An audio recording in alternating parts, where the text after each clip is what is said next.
We all love camping and getting out, quiet. But if you do this long enough, eventually something will go wrong.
I've hesitated to tell this story.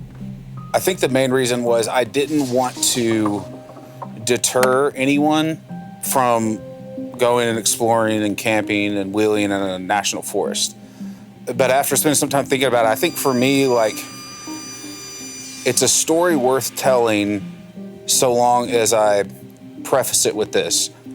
Part of overlanding is being prepared for, things that we don't necessarily expect to happen. That's why we carry lots of recovery gear.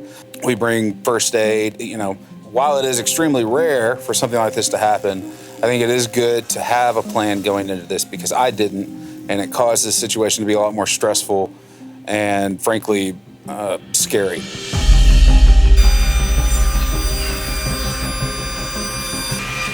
It was July of 2021. I had just gotten my truck back from Jason Harris over at Ozark Overland Outfitters. He had done some work for me, including putting a winch on the truck. Kind of felt, bold and ready to get out and explore on my own some, just having the ability to get myself out of a bad situation. That, and I had just gotten this little tent air conditioner in, and it was super hot in July, but I wanted to test it out. So with the winch and with the tent AC, I talked my kids into going on a little weekend trip. Through the Ozarks, there is a body of water that moves through. It's a bayou, and on that there is this really beautiful spot. A lot of the locals know it, and the people that get out and wheel. It's called Frog Bayou Falls. So that's where I decided I wanted to go. About 1 o'clock in the morning, I woke up hearing the sound of engines idling about 100 yards from the tent. So I unzipped one of the flaps of the window just to kind of look out there. That's where I saw them. So I just closed the window back up. We had the AC running, so we were trying to keep the cool air in and tried to go back to sleep. 5-10 minutes later, I started hearing the sound of engines very softly revving, as if they were moving, and it sounded like it was getting closer. So again, I unzipped a portion of the flap of the window to look out. That's when I noticed that the rigs, there was about 8 of them, 8 to 10, something in there. They were forming a semicircle around my truck. And as they crept closer and closer and then eventually stopped, that's when I suspected that I was probably about to get robbed. Every time that I camp, I carry a pistol with me, so I reached to find it. I normally keep it in my tent with me. And that's when I realized that I had left it in the bed of my truck. It's 1 o'clock in the morning. I'm in this tent with 2 little kids who are sound asleep, by the way. No way of really protecting myself, no cell reception, out in the middle of nowhere. I was scared. About that time, it was like a light switch turned on inside of the tent and lit up bright as day. And what they had done was the rigs that were surrounding me had all turned their light bars, their kind of off-road lights on simultaneously. This next part is really hard to describe how eerie and confusing and weird it was. But they started playing a track very loudly on the speakers of one of the rigs. And it's a song that I knew. It's a song that most everybody knows. This song was Thriller by Michael Jackson.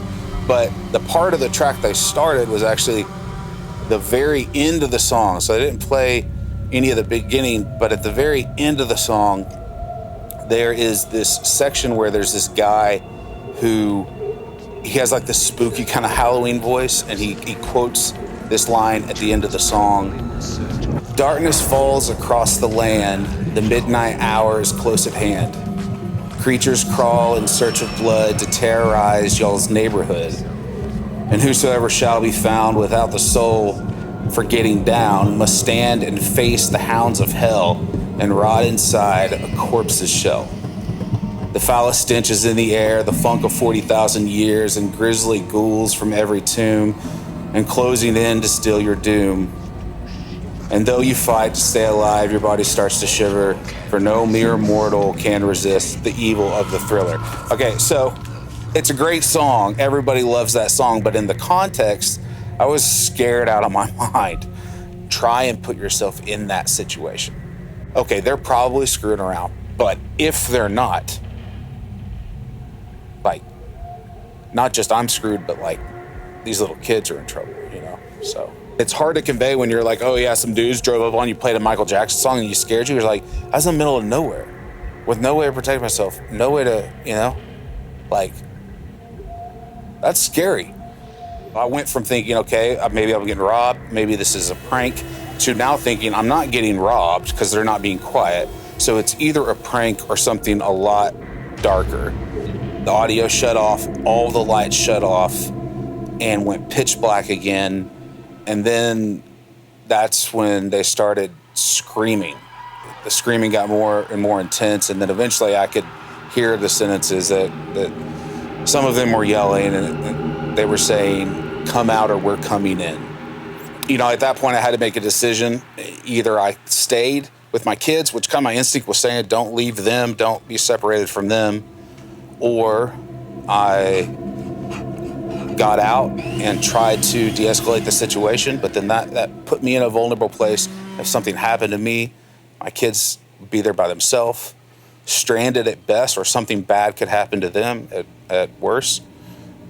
I just laid there hoping that it would end, and then they started throwing rocks at the tent, at my truck, and they were getting bigger and closer, and I basically had no choice at that point. I had to come out. They were getting more bold and more confident, and I knew I had to get out of the tent. Unzipped the door, stepped out of the tent. As soon as I started to climb down out of the tent, the screaming and the rocks stopped, and it just went silent. Climbed down, went to the back of my truck, grabbed my pistol, loaded it, tried to keep it close to my body so they wouldn't see it, and I walked about 20 feet away from the rig. My thought process was, if this actually did the opposite of what I had hoped and it escalated the situation, and they were armed and started firing, I wanted the bullets to be as far away from the rig as they could be to, you know, decrease the chance of a stray bullet hitting my kids. Turned the flashlight on, and then for the first time in my life, pointed a gun at another person. I remember saying, I have a gun, I don't want to use it, but if you continue to threaten me and my family, I will. And it stayed quiet for a minute. Then I heard a few of them laugh.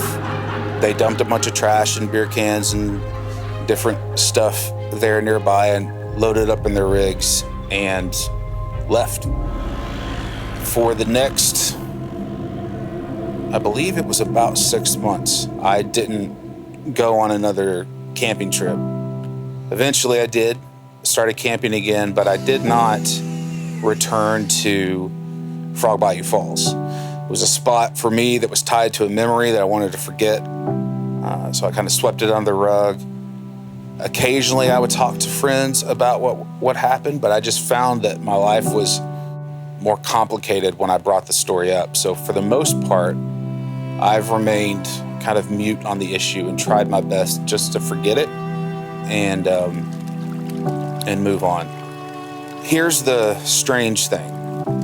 The more that I have tried to let go of this memory and move past it, the more I found myself holding tighter to it.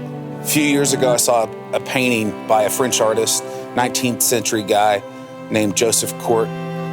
And the painting depicts three figures that are drowning. One is an old man, mostly submerged and closest to death.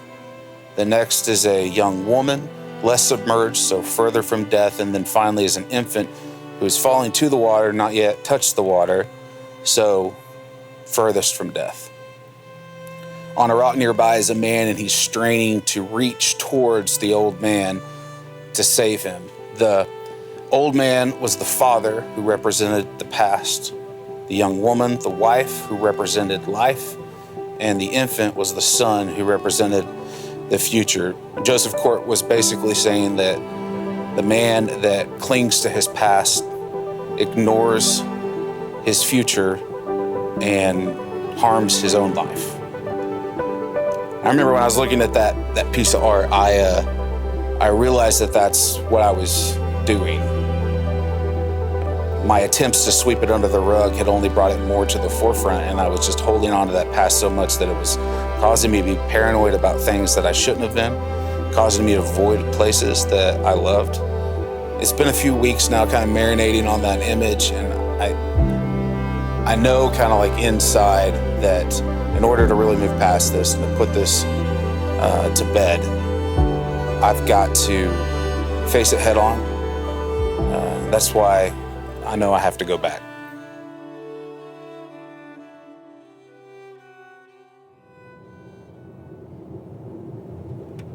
It's kind of crazy that I'm heading back there.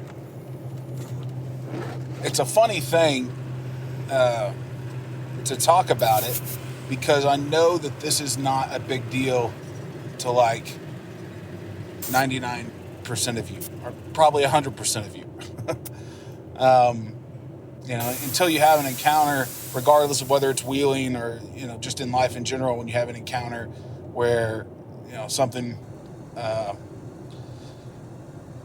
traumatic, I hate to even use that word because I know that there are people that have been through so much worse, but traumatic, when something traumatic happens, you kind of have two options. You can either face it or run from it.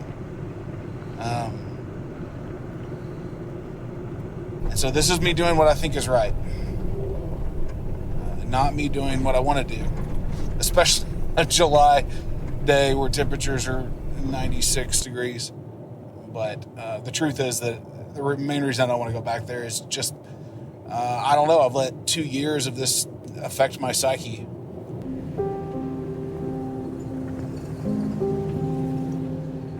It shouldn't bother me the way it does, but it does. So we're going to fix that, or we're going to attempt to. We're going to head out there.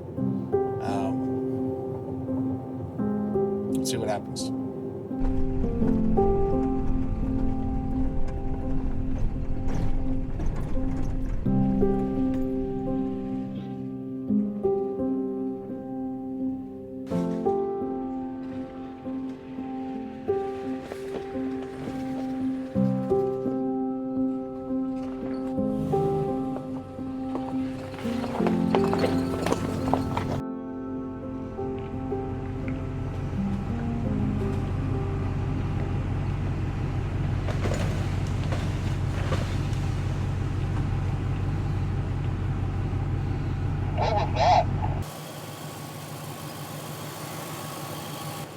This log is down across the trail, and it looks like a portion of it has been cut. We didn't bring a chainsaw, and it's on my truck. When I came through, it drug across the roof. So the concern is he's still got his kayak mounts on the roof, and then the concern is that he's going to bend those or break them. So we are gonna try to figure out a way to get this log up and get him through without breaking anything.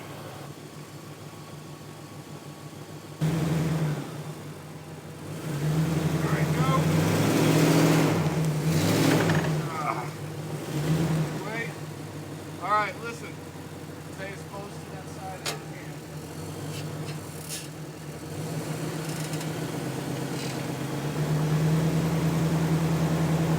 Oh. Okay, are you ready? Yep. 3, 2, 1, go. I think a small part of me hoped we'd have to turn around. But after defeating the last obstacle in our way, we arrived at the falls.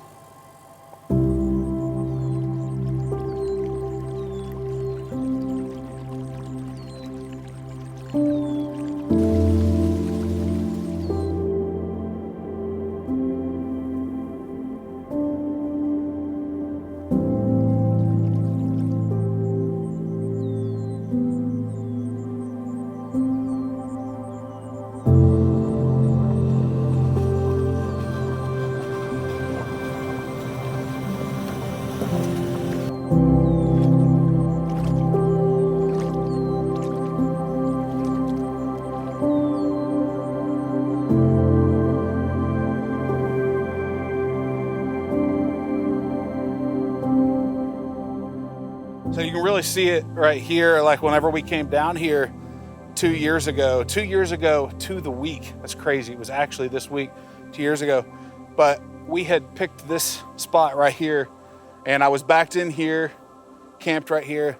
When everyone came down and everything started going, initially they started up here over on the side, and then the rigs ended up coming down here into the water, and one of them actually pulled up where this tree is down, pulled up right up into here. That's whenever they started yelling and stuff. And so that's kind of the situation that I was in. Was I couldn't really tell. I felt like the rig was completely surrounded. This tree obviously has recently fallen. Come check this out. I mean, that's not super old. So this would have been a widowmaker if this had gone down when someone was camping here. But yeah, I mean, this is the exact spot that we were camped in, and it was about this hot and humid.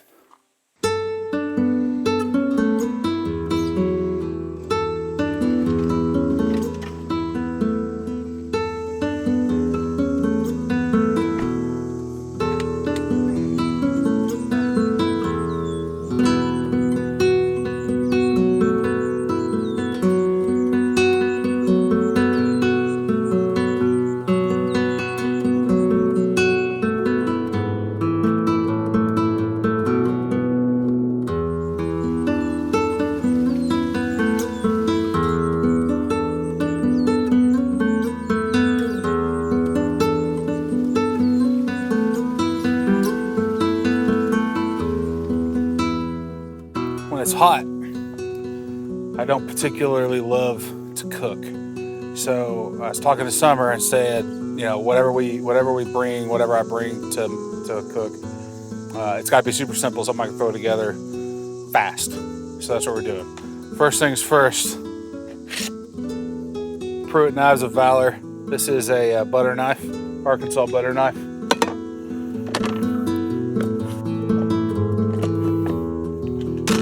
Okay.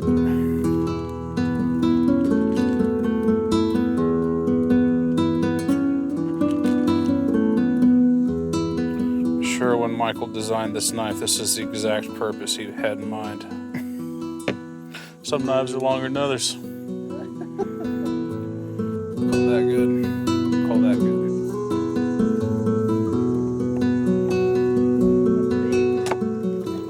Dude, you know that looks good.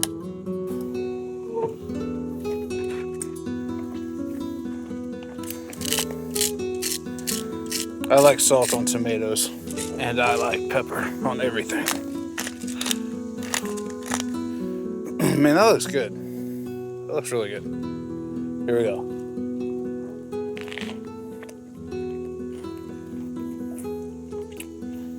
That's how you cook in the heat.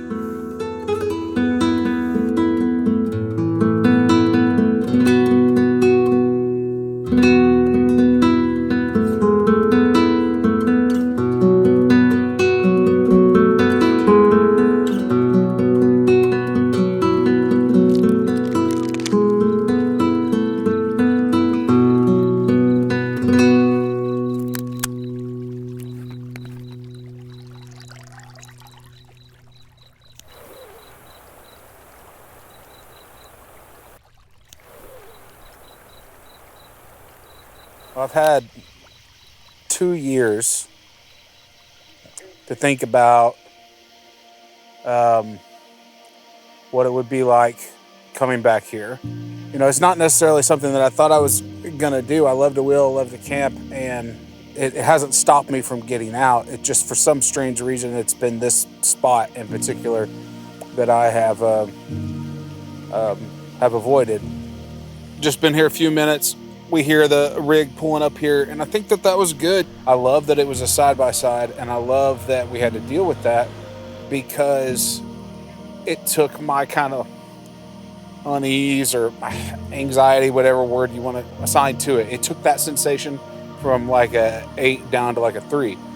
So they pulled down here, walked up, introduced myself. Great local folks from West Fork. Drove down here just to enjoy the trails and had some kids with them. And I instantly felt, you know, silly for jumping to conclusions. And I knew kind of in that moment, that's why I needed to come back here. Not just to come back here to process through what went down, kind of overcome that fear, but also for that experience that I didn't even know we were going to have.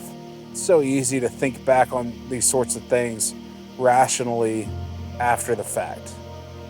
And it's really easy to be an armchair critic. I've typically been one that's been quick to judge in those types of situations. And I think going through this now and, you know, taking several years and finally, you know, kind of being willing to admit the embarrassing truth that this was a difficult thing for me to do, it's given me, I think, some needed empathy. When you're single, I think you are largely focused on yourself. You're not feeling super protective about other people because it's just you. When you get married, you start to feel more protective towards your spouse, but they're an adult. When you have kids, though, I think that's really wherever you feel the most responsibility. They need you to guide them and to protect them and take care of them. I think the reason that this incident was so traumatic for me was because I brought my kids into the situation. And it was so much less about what was going to happen to me, but more about them getting stranded out here if something did happen to me. You know, I had nightmares for weeks after this, and it was never about myself. It was always about me bringing them out here, something happening. I usually didn't even know what it was in the dream, something happening, and then them getting stuck out here.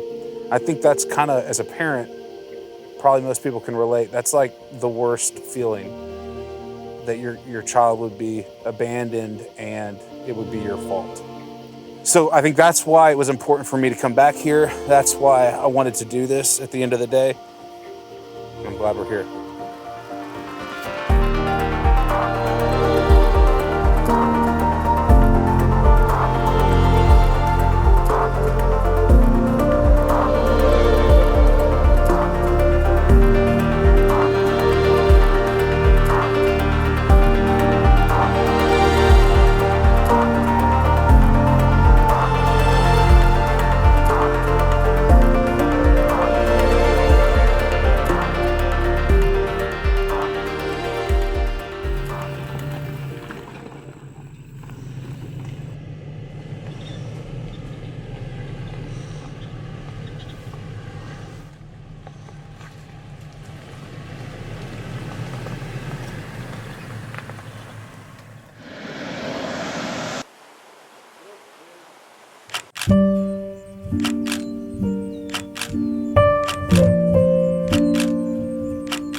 Lao Tzu, the Chinese philosopher, said, "There's no illusion greater than fear."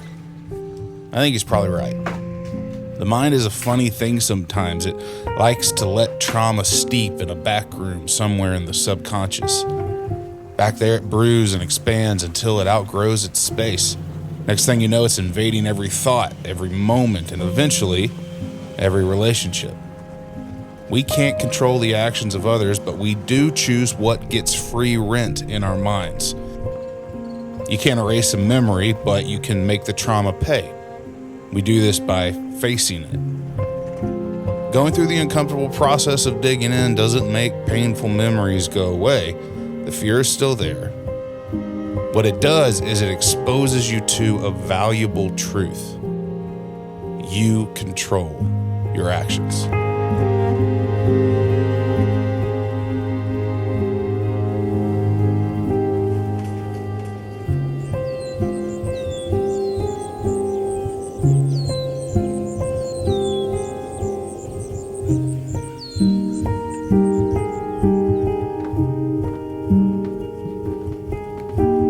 They say a picture is worth 1,000 words, but it might also be true that some words are worth 1,000 pictures.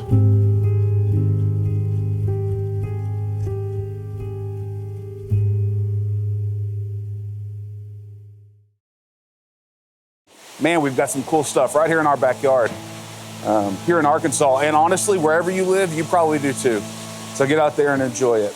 If you're looking for more video to check out on my channel, you can check out this one up here or this one down here. Thank you for watching. If you haven't subscribed, I'd appreciate it if you did so, and that way you get notified when I have more content. But most importantly, remember, the more you camp, the less deer the aliens have done.